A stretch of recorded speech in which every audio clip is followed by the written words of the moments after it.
तो यार Marvel DC के क्रॉसओवर से लेकर क्रिस एवन का रिटर्न्स और ऊपर से सुपरमैन से रिलेटेड कई सारे अपडेट्स हैं आज के नडी न्यूज में। तो एज ऑलवेज कुछ मिस नहीं करना चाहते तो वीडियो एंड तक जरूर देखना।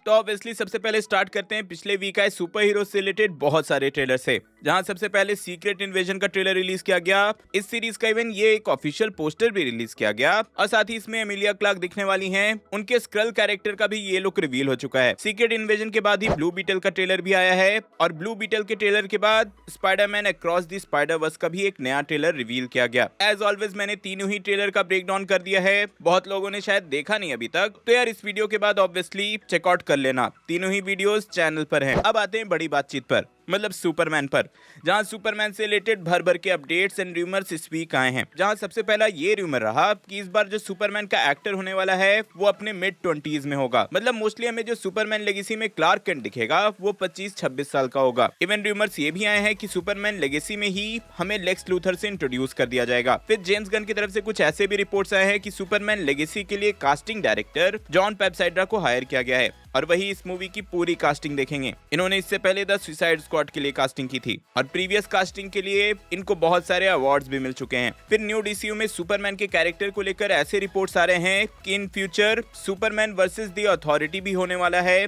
आपको याद ही होगा कि द अथॉरिटी की मूवी ऑलरेडी अनाउंस हो चुकी है और मोस्टली इस मूवी को सुपरमैन लेगेसी के बाद रिलीज किया जाएगा। वैसे सुपरमैन की बात हो ही रही है तो रिसेंटली जेम्स गन ने अपने ट्विटर पे माइकल रूकर को बर्थडे विश किया था। उसी पे किसी ने कमेंट किया कि आई मिस हेनरी कैविल और जेम्स गन ने इसका रिप्लाई किया ही स्टिल एग्जिस्ट। अब ऑब्वियसली इससे कई फैंस चिढ़ गए। यहाँ ऑब्वियसली उस फैन का मतलब था कि वो हेनरी कैविल के सुपरमैन को मिस कर रहा है, लेकिन जेम्स गन ने एक अलग ही एंगल से इसका रिस्पांस दिया। तो हाँ, इस पे आपके क्या थॉट्स हैं कमेंट जरूर करना। चलो अब आते हैं अपने फेवरेट सेक्शन, कुछ छोटे मगर मेजर अपडेट्स में, जहाँ सबसे पहले है जोकर का सीक्वल। तो यार यहाँ सबसे पहले लेडी गागा के हार्ली क्विन के कैरेक्टर का ये एक नया लुक रिवील हुआ है। इवन उनके कुछ फोटोज एंड वीडियोज उस पॉपुलर सीढ़ी से भी है जहां वॉकिन फिनिक्स के जोकर ने डांस किया था। इस मूवी में उसी सीढ़ी पर दोनों कैरेक्टर एक साथ डांस करने वाले हैं। देन वकांडा फॉरएवर और थॉर लव एंड थंडर कितना प्रॉफिटेबल रही थी इसके भी रिपोर्ट्स आ चुके हैं। अगर वकांडा फॉरएवर की प्रॉफिट की बात करें तो इस मूवी ने 259 मिलियन का प्रॉफिट बुक किया था और इसके बाद अगर लव एंड थंडर की बात करें तो इस मूवी ने $103 मिलियन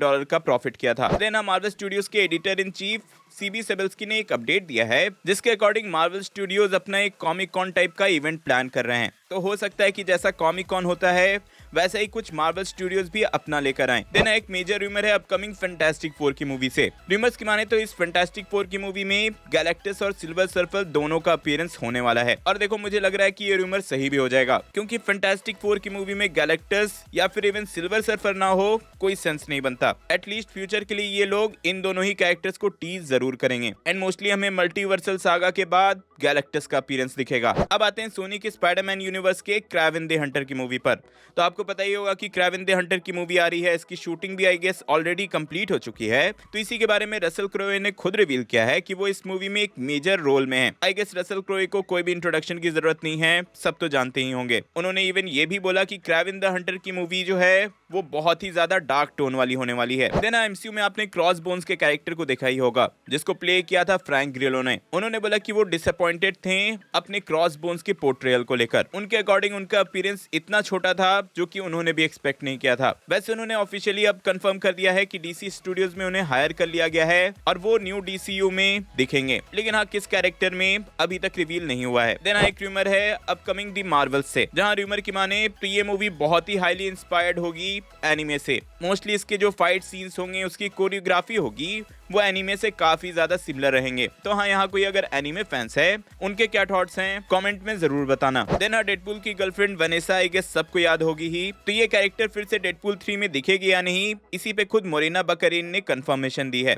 उन्होंने बोला कि मार्वल स्टूडियोज के साथ उनके डिस्कशन हो रहे हैं डेडपूल 3 में अपीयरेंस के लिए, लेकिन अभी तक कुछ फाइनलाइज नहीं हुआ है। तो हाँ, अगर सब कुछ सही बैठ गया तो उनका अपीयरेंस डेडपूल 3 में होगा, नहीं तो नहीं होगा। अब वनेसा की रिटर्न की बात हुई है तो क्रिस एवंस के रिटर्न पे भी बात कर लेते हैं। तो रिसेंटली एक इंटरव्यू में क्रिस इवेंस से पूछा गया कि क्या वो कभी कैप्टन अमेरिका के कैरेक्टर में रिटर्न करेंगे, तो इन्होंने इसका बहुत ही अच्छा जवाब दिया है। उन्होंने बोला कि इस कैरेक्टर को उन्होंने बहुत ही दिल से प्ले किया था और जिस तरह से इस कैरेक्टर की पूरी जर्नी रही है एमसीयू में, जैसा पोर्ट्रेयल रहा है और जैसी स्टोरी लाइन रही है, उससे ये काफी ज्यादा खुश हैं एंड इनके अकॉर्डिंग इस कैरेक्टर की जो एंडिंग हुई है वो परफेक्ट है। तो अभी के लिए उन्होंने क्लियर कर दिया कि कैप्टन अमेरिका के कैरेक्टर में रिटर्न करना उनके लिए डजंट फील राइट। तो हाँ, यही समझो कि अभी क्रिस इवेंस तो रिटर्न नहीं करने वाले, पर हाँ फ्यूचर के लिए कोई कुछ भी नहीं कह सकता। फिर हाँ, एक मेजर अपडेट है स्वाम्प थिंग की मूवी की तरफ से। तो आपको पता ही होगा कि स्वाम्प थिंग की एक मूवी बन रही है डीसी यूनिवर्स में और जेम्स गन ने ऑफिशियली कंफर्म कर दिया है कि इस मूवी को लिखेंगे एंड डायरेक्ट करेंगे जेम्स मैनगोल्ड। आई गेस जो भी हॉलीवुड मूवीज देखते हैं